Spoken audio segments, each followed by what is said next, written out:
Julie, when was Katie first diagnosed? When did you notice? When she was about 6, the middle school that she was in, one of the teachers pulled us aside and said that she thought she might have autism. And then about 8 months after, she was diagnosed with Asperger's. It took a while, didn't it? It did, yeah. We had to see a lot of people, a lot of psychotherapists, because first of all, they wouldn't determine what she had. And Asperger's is quite rare in girls. Yeah. What were you noticing? Well, when I used to pick her up from school, I used to get called in a lot. She was quite disruptive. She couldn't make friends very easy. And it was that way pretty much for the whole time before she got statemented.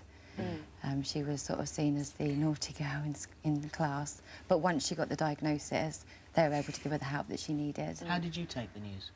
I think I cried for a week, feel a bit guilty. You know, is it my fault that she has this condition?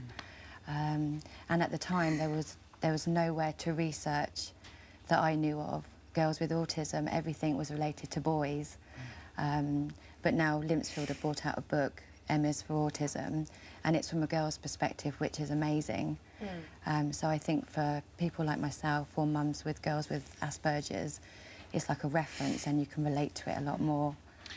We'll talk about Limpsfield in just a moment, because I know that you say discovering it was like winning the lottery. It was. But how do you feel? How do you feel being here today? I'm nervous, to be honest. Are you? Yeah. But I think most people are that sit on that sofa. I think everybody is. Yeah, absolutely. I just don't like to see myself. It's embarrassing. Yeah, well, I say that all the time. When I look on there, I think, oh no, not him again. And how do you feel when you're around people? Sometimes I feel quite crowded, but if it's like people I know, I'm all right, because I know what I'm expecting with them.